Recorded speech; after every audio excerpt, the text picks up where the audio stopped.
ونؤمن به ونتوكل عليه ونعوذ بالله من شرور أنفسنا ومن سيئات أعمالنا من يهده الله فلا مضل له ومن يضلله فلا هادي له ونشهد أن لا إله إلا الله وحده لا شريك له ونشهد أن سيدنا ونبينا ومولانا محمدا عبده ورسوله صلى الله تعالى على خير خلقه محمد وآله وصحبه أجمعين أما بعد أعوذ بالله من الشيطان الرجيم وقال ربكم ادعوني أستجب لكم صدق الله العظيم قال النبي صلى الله عليه وسلم الدعاء مخ العبادة اللهم صل على محمد وعلى آل محمد وبارك وسلم. قابل احترام بزرگ دوستو، یہ دنیا کی زندگی ضرورتوں سے گھری ہوئی ہے. ہر انسان دنیا میں آتا ہے اپنی ضرورتوں کے ساتھ ہی پیدا ہوتا ہے. جب بچہ دنیا میں آتا ہے، ابھی دنیا میں آنے کا وقت اس کے قریب آتا ہے، وہ ضرورتیں بڑھتی رہتی ہیں. جیسے دنیا میں آ گیا فوراً اس کے کھانے کی فکر، اس کی دودھ کی فکر، اس کے کپڑوں لباس کی فکر، سردی اور گرمی کے سامان کی فکر، ہر طرح کی فکریں دنیا میں آتے ہی شروع ہو جاتی ہیں. اور یہ انسان کی ضرورتیں موت تک ہیں. بچہ پیدا ہوتا ہے ضرورتیں لے کر پیدا ہوتا ہے، مرنے تک ضرورتوں میں ہر انسان کی زندگی گھری ہوئی ہے. مالدار ہو کہ غریب، پڑھا لکھا ہو کہ ان پڑھ، مرد ہو کہ عورت، صحت مند ہو کہ بیمار، ہر آدمی ضرورتوں میں اس کی زندگی گھری ہوئی ہے. اب ضرورتوں کی تکمیل کے دو راستے ہیں دنیا میں. ایک تو یہ ہے کہ اپنی ضرورتیں پوری کرنے کے لیے بھاگے چیزوں کی طرف، دوڑ لگائیں اسباب کی طرف، بس اسی سے اپنے مسائل حل کرنے میں لگے رہیں. بیماری آ گئی فوراً ڈاکٹر کی طرف بھاگیں، سر میں درد ہو گیا فوراً میڈیکل کی طرف متوجہ ہو جائیں، یا کوئی دنیا کا اور مسئلہ ہو گیا تو دنیا کے لیڈر، دنیا کے حاکموں کے گھر کے چکر لگائیں. ایک تو یہ طریقہ زندگی ہے جو دنیا داروں کا طریقہ زندگی ہے. دوسرا یہ ہے کہ ہم اپنی ضرورتوں کی تکمیل میں اللہ سے دعا مانگیں، اللہ سے دعا مانگ کر اپنی ضرورتوں کو پورا کریں. اسباب کو دوسرے درجے میں رکھیں، پہلے نمبر پر اللہ سے مانگیں اپنی ہر ضرورت میں. جب بھی کوئی مسئلہ آ جائے، بیماری کا ہو یا کوئی پریشانی کا مسئلہ ہو، قرض کا مسئلہ ہو یا کسی کے ستانے پریشان کرنے کا مسئلہ ہو، جو بھی مسئلہ ہے فوراً اللہ کی طرف متوجہ ہوں اور اس کے سامنے اپنے ہاتھ پھیلا کر اپنی ضرورت کی تکمیل کی درخواست کریں. یہ ہے دوسرا طریقہ. یہ انبیاء کا طریقہ ہے. یہ وہ طریقہ ہے جس کو اللہ نے انسانوں تک انبیاء کے ذریعے سے پہنچایا ہے، اور اس طریقے پر زندگی گزارنے کا اللہ نے حکم دیا ہے، اور اس طریقے پر زندگی گزارنے والے اللہ کے نزدیک پسندیدہ ہے. پہلا جو طریقہ تھا کہ اپنی ضرورتیں چیزوں سے، اسباب سے ہم پوری کرتے رہیں، وہ طریقہ فرعون کا تھا، وہ طریقہ قارون اور حامان کا تھا، نمرود کا وہ طریقہ تھا. اس طریقے پر جو چلے گا وقتی طور پر شاید ضرورتیں تھوڑی سی پوری ہو جائیں، لیکن اصل جو زندگی کی راحت ہے اور اصل جو زندگی کا کمال ہے اس سے یہ لوگ محروم ہو جائیں گے. آخرت کی نجات کے قریب بھی نہیں جا سکتے ہیں. جو دوسرا راستہ ہے کہ اپنی ضرورتیں اللہ سے ہم مانگ کر پوری کریں. روزی کا مسئلہ آ جائے، پہلے اللہ کے سامنے ہاتھ پھیلا کر روزی کی درخواست کریں. بیماری کا مسئلہ آ جائے، پہلے اللہ کے سامنے ہاتھ پھیلا کر، اللہ آپ ہیں بیماری دینے والے، صحت بھی آپ کے خزانے سے ہیں، آپ اگر چاہیں تو زہر میں بھی شفا دے سکتے ہیں، اور آپ اگر نہ دینا چاہیں دنیا کی ہر طرح کی دوا استعمال کریں مگر صحت نہیں مل سکتی ہے. تو اللہ کے سامنے اپنی ضرورت کو رکھیں. نکاح کا مسئلہ آ جائے، سب سے بڑا مسئلہ آج کے زمانے میں نکاح کا ہے. سب سے بڑا مسئلہ ہم نے بنا لیا ہے، حالانکہ وہ سب سے آسان ہے. اس مسئلے کو بھی ہم دعا سے اپنے حل کر سکتے ہیں. کیوں؟ اس لیے کہ دعا سے اپنے مسائل حل کرنا اللہ کی چاہت ہے، اور اللہ کی چاہت پر جب زندگی گزاریں گے اللہ کی مدد یقینی ہے. اللہ کی چاہت پر جب زندگی گزاریں گے اللہ کی مدد یقینی، کیوں؟ اس لیے کہ دنیا انہوں نے بنائی، وہی دنیا کے نظام کو چلاتے ہیں، تو لہذا ہمیں دوسرا طریقہ اختیار کرنا چاہیے، دعا کی عادت ڈالنی چاہیے۔ آج امت کے اندر جن چیزوں کا فقدان ہے، جو چیزیں ختم ہوتی جا رہی ہیں یا ختم ہو چکی، وہ ایک دعا بھی ہے۔ کوئی آپ نہیں دیکھیں گے بڑی مشکل سے کوئی نظر آ جائے اپنی دعا کرتا ہوا نظر آئے گا، امام کے پیچھے آمین تو وہ ایک عمل کی تکمیل میں کر رہے ہیں ہم، اس لیے کہ اٹھ کے تو جا نہیں سکتے ہیں، نماز ہو گئی تو اٹھ کے جا نہیں سکتے ہیں، پیچھے صفحے ہیں، اچھا نہیں لگے گا، چلے جائیں گے، لہذا امام صاحب کچھ بڑبڑاتے رہتے ہیں، ہم بھی آمین آمین بس پکارتے رہتے ہیں، وہ کوئی دعا نہیں ہے۔ دعا اصل یہ کہ اپنی ضرورتیں اور اپنی خواہشات اور اپنی دنیا کی حوائج کو پورے یقین کے ساتھ اللہ کے سامنے عاجزی سے رکھے، اس یقین کے ساتھ اللہ ہماری ضرورت پوری کرنے والے ہیں۔ یہ اصل تنہائی کی دعائیں ہوا کرتی ہے۔ ان دعاؤں سے آپ دیکھیں گے معاشرہ بالکل ختم ہو چکا ہے، یہ چیزیں معاشرے سے فقدان ان کا ہے، نہ مسجد میں نظر آئے گا کوئی، نہ گھر میں کوئی نظر آئے گی۔ حالانکہ قرآن پاک نے ہمیں جو زندگی دی ہے وہ اللہ سے مانگ کر اپنی ضرورتیں پوری کرنے والی زندگی دی ہے۔ ہمارے نبی نے ہم کو جو زندگی سکھلائی دعاؤں سے اپنی حاجات کی تکمیل والی ہمارے نبی نے زندگی سکھائی۔ مسجد میں آپ نے دیکھا ایک صاحب بیٹھے، پوچھا کہ آباد ایسا قرض کی وجہ سے پریشان ہو کر آ گیا، کہا یہ دعا پڑھو تمہارا قرض چلا جائے گا، سر میں درد ہو رہا یہ دعا پڑھو تمہارے سر کے درد کی بیماری کو اللہ دور کریں گے، ایسی بیماری یہ صاحب سمجھ نہیں آ رہا ہے، کہا یہ دعا پڑھو اللہ تعالیٰ تمہاری بیماریوں کو دور کریں گے۔ تو یہ دعا ہمارے نبی نے اس کا تعارف کیا ہے، دعا کی کیا حیثیت ہے، کیا دعا کی پوزیشن ہے۔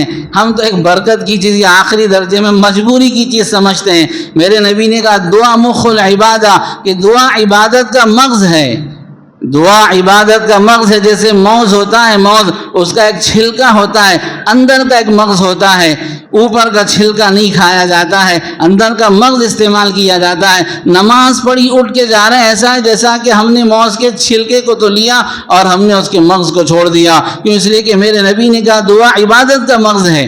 تو آدمی کو دعا کی عادت ڈالنی چاہیے۔ اللہ کو مانگنے والے بندے بہت پسند ہیں، جو نہیں مانگتے اللہ ان سے بیزار ہو جاتے ہیں۔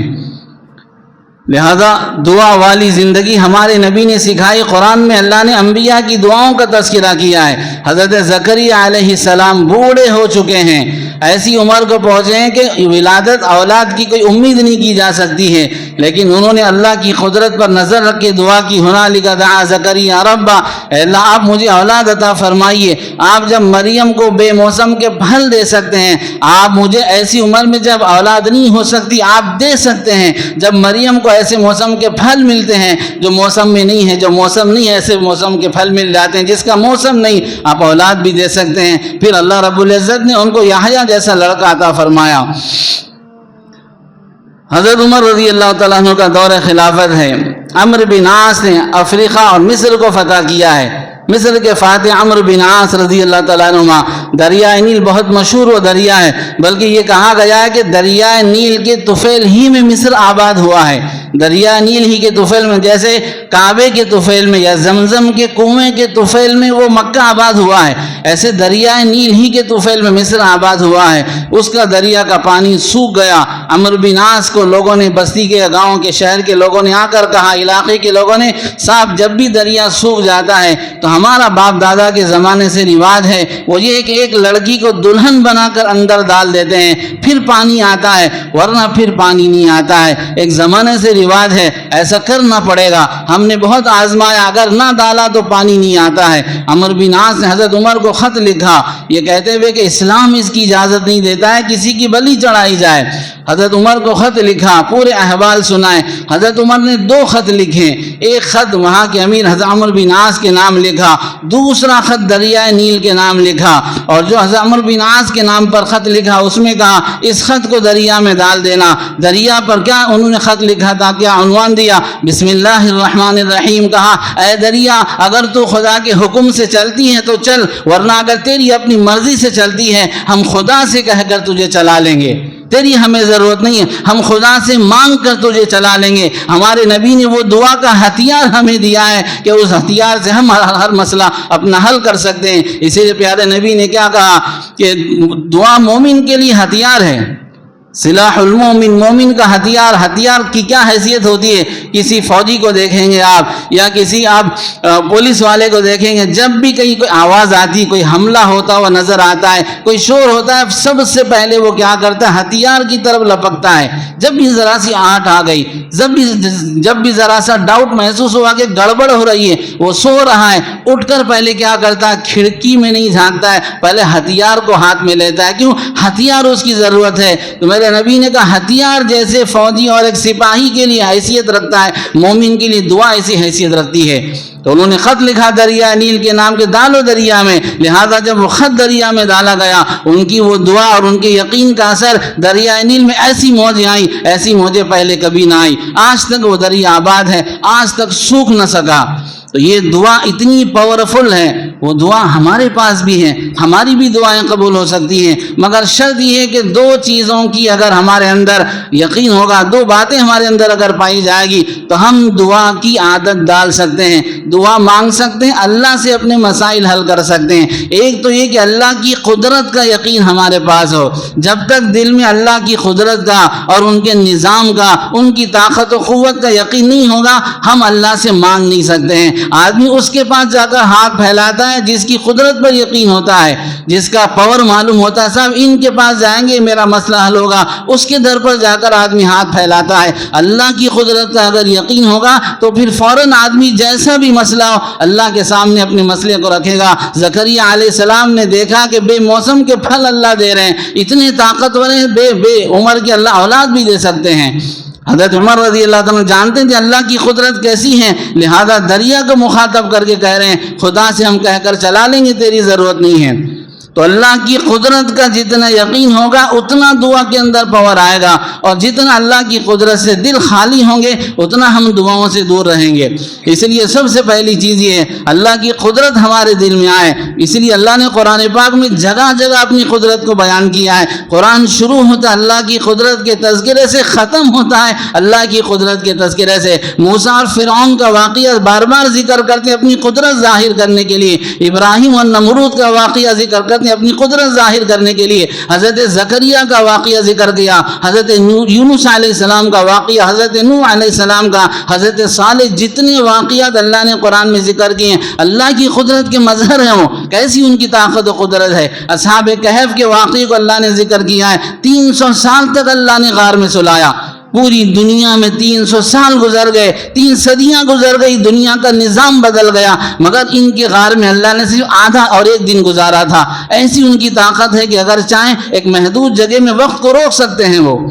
تو یہ اللہ کی قدرت ہمارے پاس ہوگی، فوراً ہاتھ اٹھائیں گے ہر ٹینشن میں، ہر مصیبت میں، ہر تکلیف میں، ہر ضرورت میں، چاہے وہ کتنی سخت کیوں نہ ہو، دیکھنے کے اعتبار سے کتنی مشکل کیوں نہ ہو، میرا اللہ میرے ساتھ ہے۔ موسیٰ علیہ السلام جب لے کر نکلے تھے، سامنے دریا، پیچھے فرعون، چہرے نظر آ رہے تھے جن کا یقین نہیں تھا اللہ پر، کہا پھنس گئے، پھنسا دیا موسیٰ تو نے، لیکن موسیٰ علیہ السلام کی اللہ کی ذات عالی پر یقین کامل تھا، لہذا کہا ہرگز نہیں، اللہ میرے ساتھ ہیں، پیچھے بھی موت ہے، سامنے بھی موت ہے، اسباب کی دنیا میں بچنے کی شکل نہیں ہے، مگر خدا کی قدرت پر یقین تھا کہ اللہ بچائے گا، جیسے اللہ نے مجھے بچپن میں بچایا، فرعون کے گھر میں اس کی گود میں پال کر دکھایا، وہ اللہ اس موت کے نقشے میں بچائیں گے۔ لہذا اللہ نے کہا مارو لاٹھی سمندر میں، وہ نظام دنیا کو دکھائیں گے جو آج تک کسی نے نہ دیکھا، مارا لاٹھی تو سمندر میں راستے بن گئے۔ سمندر میں راستے نہیں بنا کرتے ہیں، وہاں لاٹھی سے راستہ بنا، قدرت پر یقین ہوگا، پکارے گا رب کو، اللہ ایسے مدد کے انتظام کرتے ہیں۔ تو سب سے پہلی بات یہ کہ اللہ کا ذرا یقین ہو دل میں، کیسی ان کی قدرت، بہت ان کے خزانے ہیں۔ انسان اپنی زندگی چھوڑ کر اور جو مخلوقات ان کی زندگی پر نظر کرے گا، خدا کی قدرت پہچان لے گا۔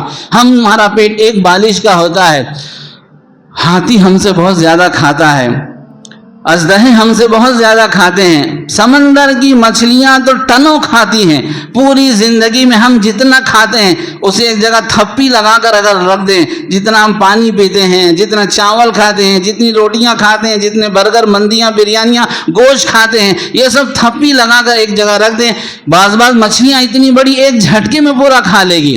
ان سب کو اللہ کھلا رہے ہیں، بغیر کسی سبب کے کھلا رہے ہیں۔ کوئی خزانے میں کمی نہیں ہو رہی. میرے نبی نے کہا پوری دنیا کے انسان اور پوری دنیا کے جنات ایک میدان میں کھڑے ہو جائیں اور پھر اللہ سے مانگتے رہیں اپنی ہر ضرورت ہر خواہش کو مانگتے تھک جائیں گے اور میں دیتا رہوں گا. اتنا دینے کے بعد بھی میرے خزانے میں اتنی بھی کمی نہیں ہوگی. جتنی سوئی کو اگر سمندر میں ڈال کر نکالا جائے کتنا پانی کم ہوتا ہے, اتنا بھی اللہ کے خزانے میں کمی نہیں ہوگی. ایسے ان کے خزانے ہیں. ہر بچہ نئی شکل لے کر آتا ہے, ہر بچہ نئی آواز لے کر آتا ہے, ہر بچہ نیا انداز لے کر آتا ہے, سب کا الگ الگ ہوتا ہے. وہاں کبھی کمی نہیں ہوتی ہے. تو بہت ان کی بڑی طاقت ہو, خود اس پر یقین ہوگا تو پھر دعا میں طاقت آئے گی. یہ میرے نبی نے نہ صحابہ کو یقین سکھایا تھا, لہذا جیسے بھی حالات ہوتے فوراً نماز پڑھ کے اللہ سے مدد مانگا کرتے تھے. دوسری چیز, ہمیں جو اللہ سے دور کیے ہوئے ہیں اور دعا میں ہاتھ نہیں اٹھتے ہیں, اللہ کی مہربانی سے واقف نہیں ہیں ہم. شیطان نے ہمارے گناہ ہمارے سامنے کر دیے, اللہ کی مہربانی پر ہمارے آنکھوں پر پردہ ڈال دیا ہے. وہ بہت مہربان ہیں, بہت مہربان. جتنا بھی بندہ گنہگار ہے, اللہ کہتے ہیں تیرے گناہ میری رحمت کے مقابلے میں کوئی حیثیت نہیں رکھتے ہیں. اگر اتنے گناہ تو کر دے کہ تیرے گناہ آسمان تک پہنچ جائیں. علماء نے کہا پوری دنیا کے انسان جنات فرشتے مل کر بھی گناہ کر دیں آسمان تک نہیں پہنچ سکتے ہیں. لیکن فرض کرے بندے اگر تو تنہا اتنے گناہ کر لے لیکن 2 آنسو اگر بہا دے, اگر میری طرف شرمندہ ہو کر آ جائے تو پھر میری دریائے رحمت تیرے گناہوں کے جھٹکے میں ختم کر دے گی. تو اگر ہماری نظر اللہ کی مہربانی پر ہوگی تو مانگیں گے. ماں بچہ کتنا ہی نافرمان کیوں نہ ہو, ماں ہوتی ہے, کبھی دھتکار دیتی ہے, دروازہ بند کر دیتی ہے, لیکن پھر اس کے انتظار میں بے چین رہ جاتی ہے. کتنی مرتبہ آپ نے دیکھا ہوگا مارتی ہے غصے میں, بعد میں بے چین ہوتی ہے. ہم نے تو ماؤں کو مارنے کے بعد روتے ہوئے دیکھا ہے, جس ہاتھ سے مارا اس ہاتھ کو کوستی کیوں اس کو مارا میں نے. 70 ماؤں سے زیادہ وہ خدا مہربان ہے. وہ کیسے اپنے بندے کے پکارنے پر لبیک نہیں کہے گا. وہ بنی اسرائیل کا واقعہ بار بار سنتے ہیں, وہ ہمیں اس بات کو سمجھانے کے لیے اللہ نے ان چیزوں کا اظہار کیا ہے. ایسے واقعات رونما کیے ہیں کہ ہم اللہ کی قدرت اس کی رحمت کو پہچانیں. بارش نہیں ہو رہی تھی, لمبا عرصہ گزر گیا. بارش کے بغیر انسان بلکہ کسی جاندار کی زندگی مشکل ہے. پوری فصلیں تباہ ہو گئی, لوگ بھوک مری میں فاقے میں آ گئے, جانور بھی دبلے ہو کر مرنے لگے, پانی کو ترسنے لگے. حضرت موسیٰ علیہ السلام قوم کو لے کر گئے اور دعا کی اللہ سے. اللہ نے کہا کہ موسیٰ ایک نافرمان بندے کی ناراضگی کی وجہ سے, اس کے 70 سال سے گناہ کی وجہ سے میں نے ناراض ہو کر پانی کو بند کیا ہے. وہ تمہاری اس مجلس میں بیٹھا ہے, اگر یہاں سے اٹھ کر جائے گا تو بارش ہوگی. حضرت موسیٰ علیہ السلام بہت جلالی نبی تھے, انہوں نے آواز دی فوراً کہا کون ہے وہ 70 سال کا کم بخت نافرمان جس نے 70 سال سے خدا کی نافرمانی کی ہے, یہاں سے اٹھ کر چلا جا, اس کی وجہ سے بارش رکی ہے. جب اس نے سنا, ہر آدمی اپنے احوال کو جانتا ہے, میں کیسا ہوں اپنے احوال کو جانتا ہوں, آپ کو تو میری دھاڑی ٹوپی میرا کرسی پہ بیٹھ کر بیان کرنا جانتے ہیں, آپ اندر کی حقیقت ہم جانتے ہیں. ہر آدمی اپنی حقیقت کو جانتا ہے. وہ سمجھ گیا اعلان میرے لیے ہو رہا ہے, لہذا اس نے دعا مانگی اور اس نے اللہ سے استغفار کیا. اب بتاؤ وہ کون سی پوزیشن میں کیا ہوگا. اگر وہ نماز پڑھتا, بلکہ اگر ہاتھ اٹھا کر بھی اگر دعا کرتا, ہر طرف سے جوتے چپل اسے پڑتے, اس لیے کہ لوگ دیکھ رہے تھے کون ہے وہ کم بخت جو 70 سال سے خدا کی نافرمانی کر رہا, اس کی وجہ سے سب پریشان ہیں. سب دیکھ رہے تھے, اس کی ہمت نہیں تھی, وہ اس کی کیفیت نہیں تھی, اس پوزیشن میں نہیں تھا کہ ہاتھ اٹھا سکے. ہاتھ بھی نہ اٹھایا, دل میں اس نے کہا ہے. اور پھر مجبوری کی توبہ ہے اس کی, مجبوری میں پھنس گیا ہے تو توبہ کر رہا ہے. اس نے دل میں کہا یا اللہ یقیناً تیرا نافرمان ہوں, یقیناً 70 سال سے تیری نافرمانی کیا, اب تک تو نے میرے عیوب کو چھپایا. اے اللہ اگر آج اس مجلس سے اٹھ گیا تو تیرے نبی کے سامنے ذلیل رسوا ہو جاؤں گا, پورے خاندان معاشرے میں ذلیل ہو جاؤں گا, اپنی اولاد کے سامنے بھی شکل نہ دکھا سکوں گا. آدمی ہر چیز برداشت کر سکتا ہے, اپنی اولاد کے سامنے ذلت اپنی برداشت نہیں کرتا ہے.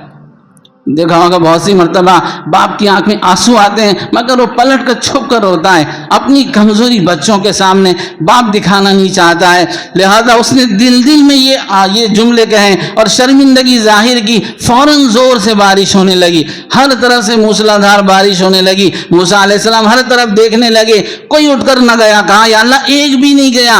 آپ نے کہا جب تک نہیں جائے گا بارش نہیں ہوگی. ایک بھی نہ اٹھ کر گیا. آپ نے بارش کیسے برسائی؟ کہا اے موسیٰ اللہ جس کی وجہ سے بارش روکی تھی اسی کی وجہ سے میں نے بارش برسائی ہے، اس لیے کہ اس نے صلح کر لی ہے۔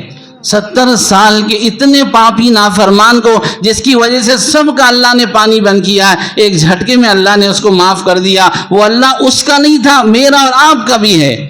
جیسے اس کا تھا، جیسے ایک ماں کے 10 بیٹے ہوتے ہیں، ہر بیٹے سے ماں برابر محبت رکھتی ہے۔ اگر 5 روٹیاں کہیں سے آ جائے وہ 10 ٹکڑے کرے گی، شرابی کا بھی حصہ رکھے گی، نافرمان کا بھی حصہ رکھے گی، اس کا بھی حصہ رکھے گی جو ماں کا خیال نہیں رکھتا ہے، اس لیے کہ وہ ماں ہوتی ہے۔ تو خدا وہ تو بہت 70 ماؤں سے زیادہ محبت رکھتا ہے، لہذا اللہ تعالیٰ نے فوراً بارش برسائی۔ موسیٰ علیہ السلام نے کہا یا اللہ دیکھنا چاہتا ہوں وہ کون ہے آپ کا ایسا مقرب بندہ، ایک جھٹکے میں آپ کا مقرب بن گیا، اور جس کی دعا پہ بارش آپ نے برسا دی، جس کی دعا توبہ کو فوراً قبول کیا۔ کہا موسیٰ جب میرا نافرمان تھا اس کے راز کو میں نے فاش نہ کیا، اب جب میرا ہو گیا کیسے بتا دوں یہ نافرمان تھا، کیسے بتا دوں یہ نافرمان تھا؟ کہا ہرگز نہیں بتا سکتا ہوں۔ حالانکہ بہت اللہ کے مقرب نبی ہیں، اللہ کے لاڈلے نبی ہیں، لیکن اللہ نے کہا ہم آپ کی یہ درخواست قبول نہیں کر سکتے، اللہ نے بتایا نہیں۔ حالانکہ انبیاء ہر آدمی کو جس نظر سے دیکھنا اسی نظر سے دیکھتے ہیں، کسی کو گری ہوئی نظر سے نہیں دیکھتے ہیں، لیکن خدا یہ چاہتا تھا پھر بھی میرے بندے کے عیب پر میرا نبی بھی مطلع نہ ہو۔ اتنا مہربان میرا اور آپ کا خدا ہے، اس کو ہم بھلا بیٹھے ہیں، لیڈروں کے مکانات کے چکر لگاتے ہیں، باباؤں کے در پر بار بار جاتے ہیں جو خالی لوٹتے ہیں، دھوکہ دیتے ہیں، خود غرض ہوتے ہیں۔ خدا جو مہربان ہے اس کے در پہ آنے کے لیے تیار نہیں، کیا مجبوری ہے؟ وہ دل میں یقین نہیں، ہمیں اس کی مہربانی کو جانتے نہیں، بہت وہ مہربان ہے، بہت مہربان ہے۔ لہذا اللہ کی مہربانی کے واقعات کو بار بار سنیں، اس کی مہربانی کو قرآن حدیث پاک میں جو ہمارے نبی نے بیان فرمایا، قرآن پاک میں وہ خود جو بیان کرتا ہے اس کو اگر بار بار سنیں گے تو پھر دل کے اندر وہ بات ہمارے بیٹھے گی۔ تو خدا کی قدرت اگر ہوگی دل میں اور اللہ کی رحمت پر یقین ہوگا تو پھر دعا مانگنی آسان ہوگی۔ اس کے لیے بہرحال عادت ڈالنی چاہیے مانگنے کی۔ پہلے زمانے میں بچوں کو ماں باپ جب بڑا ہوتا تھا بچہ بہت سی چیزیں سکھاتے تھے، اہتمام سے اللہ سے مانگنا بھی سکھاتے تھے۔ وہ بچہ بڑا ہو گیا، اب سمجھ اس کے اندر کیفیت آ گئی، صلاحیت آ گئی، لہذا بچے کو سکھاتے تھے بیٹا اپنی ہر ضرورت اللہ سے مانگ کر پوری کرو۔ خواجہ بختیار کاکی رحمۃ اللہ علیہ کا واقعہ آپ نے 12 سنا ہوگا۔ بچہ آیا گھر میں، ماں نے دیکھا کہ اب سمجھ کی عمر کو پہنچا ہے، آ کر کہا امی کھانا چاہیے، تو کیا کہا بیٹے کھانا اللہ دیتے ہیں، میں کہاں سے کھانا دے سکتی، پوری دنیا کو وہ دیتے ہیں۔ بچے نے کہا امی اللہ کہاں ملیں گے؟ کہا 2 رکعت نماز پڑھو، دعا کرو، ہر جگہ وہ ہوتے ہیں، تمہاری دعا قبول کریں گے۔ ہم کیا سکھاتے ہیں؟ سنراج نہیں اللہ، ہماری سنتاج نہیں، اندھا ہو گیا، اللہ کرتاج نہیں، یہ جملے ہم کہہ رہے ہیں، ہماری اولاد ہم سے یہ جملے سیکھ رہی۔ ماں باپ کے جملے بچوں کی زندگی اور مستقبل کو طے کرتے ہیں، اور جب ماں باپ سے یہ سنے گا تو اسی پر وہ چلے گا۔ ماں نے کہا کہ اللہ ضرورت کو پوری کرتے ہیں، اللہ سے مانگو۔ بچے نے نماز پڑھی، دعا کی، تو ماں نے چھپ کر ایک جگہ کھانا رکھ دیا، کسی طرح سے جب یہ اٹھے گا تو بتا دوں گی اللہ نے کہیں رکھا ہے، مل جائے گا۔ سلام پھیرا، دعا کی، پوچھا امی جان کھانا تو کہیں نظر نہیں آتا، کہاں تلاش کرو، اللہ نے کہیں رکھا ہوگا۔ ایسی محنت کر کر کے ماں باپ بچوں کو اللہ سے جوڑتے تھے۔ لہذا ایک وقت ایسا ہوا کہ وہ گھر سے باہر گئی ہوئی تھی، بچے کے اسکول سے آنے کا وقت ہو گیا، اب اس نے نماز پڑھی، دعا کی، اللہ بھوک لگ رہی، امی بھی نہیں ہے، بہت تیزی سے بھوک لگ رہی ہے، آپ کھانا دے دیں روز کی طرح۔ وہ نہیں جانتا تھا کہ امی چھپاتی ہیں، وہ تو یہی سمجھتا اللہ رکھتے ہیں، کبھی کھڑکی میں رکھ دیتے ہیں، کبھی اللہ دروازے کے پاس رکھ دیتے ہیں، کبھی پلنگ کے نیچے رکھتے ہیں۔ اور وہ دعا کرنے لگا، اب ادھر ماں کہیں باہر تھی، بے چین، دیکھا کہ وقت ہو گیا، بچہ آ جائے گا، آج اگر کھانا نہ ملا اے اللہ میری محنت ضائع ہو جائے گی، اور میرے بچے کے دل میں بات آئے گی میری ماں نے دھوکہ دیا مجھے، میری ماں نے مجھے بیوقوف بنایا، وہ خود کھانا چھپا کر اللہ کا نام ڈالتی تھی، میرے بچے کا یقین ٹوٹ جائے گا، یا اللہ آج اس کا یقین ٹوٹنے نہ دینا، میری محنت کو ضائع نہ کرنا۔ یہ دعائیں کرتی ہوئی آ رہی، دیکھا بچہ کھیل رہا ہے، پوچھے بیٹے کھانا کھا لیا؟ امی جان کھانا تو کھا لیا۔ کیسے کھایا؟ ویسے ہی کھایا جیسے آپ نے سکھایا، لیکن آج کے کھانے میں 2 عجیب میں نے چیزیں دیکھی، ایک تو یہ کہ روزانہ کھانے کو میں تلاش کرتا تھا، آج میں نے دیکھا کھانا خود میرے قریب آ رہا ہے، کھانا خود میں نے اوپر سے اترتا ہوا دیکھا، دوسرے اس کھانے میں جو لذت میں نے محسوس کی آج تک وہ لذت مجھے نہ ملی۔ تو یہ ماں باپ سکھاتے تھے، اولاد بڑی ہو کر ولی کامل بنتی تھی، ملک کے ملک ان کے پیچھے اصلاح پر آتے تھے۔ نہ ہم دعا کرتے نہ بچے کو مانگنا سکھاتے ہیں، کچھ بھی ہو گیا جا رہے ان کے پاس جا، چاچا کے پاس جا کے آ، یہ منگ کے لا، وہ منگ کے لا، میں وہاں جا کے مانگتا ہوں، وہاں جا کے رہن رکھتا ہوں، یہ کرتا ہوں، وہ کرتا ہوں، اسباب ہی کا تذکرہ ہے، اولاد اسی کے پیچھے چل رہی ہے۔ لہذا میرے بھائیو، کامل اگر کامیابی کی زندگی چاہتے ہیں، راحت اور سکون کی زندگی، اللہ سے مانگنے کی عادت ڈالیں۔ کتنے بھی ہم نافرمان ہیں، اس کی مہربانیاں بہت زیادہ ہیں۔ شیطان سے بڑا تو کوئی نافرمان نہیں ہوگا، یہ تو سب جانتے ہیں نا۔ فرعون کو فرعون شیطان نے بنایا، نمرود کا نمرود شیطان نے بنایا، ابو جہل کو ابو جہل شیطان نے، جتنے دنیا میں نافرمان سب کا باپ استاد ہے شیطان۔ اس کے بارے میں بھی اگر وہ موت سے پہلے، قیامت سے پہلے اگر توبہ کرے گا، اللہ اس کو معاف کریں گے۔ اس کے بارے میں بھی طے ہے، اگر وہ اپنی گناہوں پر شرمندگی کا اظہار کرے، اللہ اس کو بھی معاف کرنے والے ہیں۔ ہم اور آپ کو کیسے اللہ معاف نہیں کریں گے، کیسے ہماری مدد نہیں کریں گے؟ اس کے لیے بہرحال دعا کے ساتھ زندگی گزارنے کی عادت ڈالیں۔ کچھ شرائط ہے دعا کی قبولیت کے لیے، خود اللہ قرآن میں کہتے ہیں وَإِذَا سَأَلَكَ عِبَادِي عَنِّي فَإِنِّي قَرِيبٌ، میرے بندوں سے کہو جب میرے بارے میں پوچھنے کہو شرک سے زیادہ قریب ہوں، جب پکارتے ہیں ان کی دعا کو، میں ان کی دعا کو پکار کو سنتا ہوں، لیکن شرط یہ کہ میری بھی وہ مانیں، میری بھی مانے، میرے احکام پر زندگی گزاریں، تو پھر اللہ دعا کو فوراً قبول کرتے ہیں۔ لہذا اطاعت کی زندگی یہ شرط ہے دعا کی قبولیت کے لیے۔ ایسے استغفار یہ شرط ہے دعا کی قبولیت کے لیے۔ آدمی جب اپنے گناہوں پر شرمندہ ہوتا ہے، استغفار استغفر اللہ یہ تو لفظ ہے، اصل وہ ذہن کے اندر کیفیت ہونا، یا اللہ بڑا میں نافرمان ہوں، بڑا میں گنہگار، آپ کا حق ادا نہیں کر سکا، یہ کیفیت اسے استغفار کہتے ہیں۔ اگر استغفار کی کثرت بندہ اگر کرے گا تو اس سے دعا قبول ہوتی ہے۔ حلال روزی، حرام روزی دعاؤں کو روک دیتی ہے۔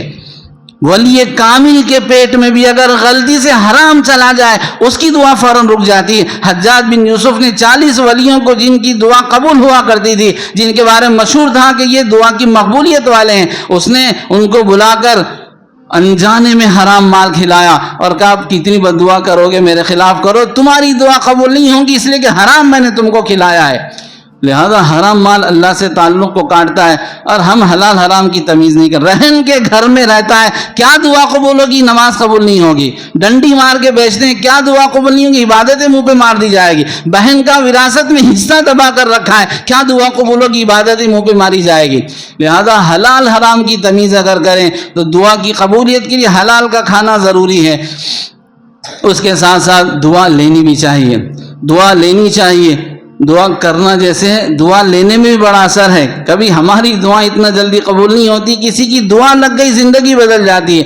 حضرت عبداللہ بن عباس چھوٹے سے لڑکے ہیں، حضور صلی اللہ علیہ وسلم کے گھر میں تھے، آپ استنجا کے لیے گئے، تہجد میں اٹھے تو بہت سمجھدار تھے، فوراً پانی رکھا وضو کا لوٹے میں، حضور باہر نکلے اور حضور نے دیکھا بھئی آج کس نے پانی رکھا، روز تو پانی نہیں ہوتا ہے۔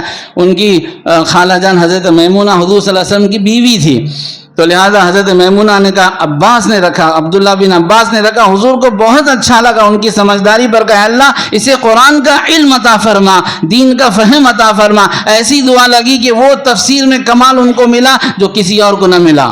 تو دعا لینی چاہیے، ماں کی دعا، باپ کی دعا، بڑے بھائی کی دعا، مجبور اور بےکس بیواؤں کی، یتیموں کی دعا، بد دعا کسی کی نہ لیں۔ بد دعا اگر لیں برباد ہو جائیں گے، بد دعائیں بڑے بڑوں کو ہلاک کر دیتی ہے۔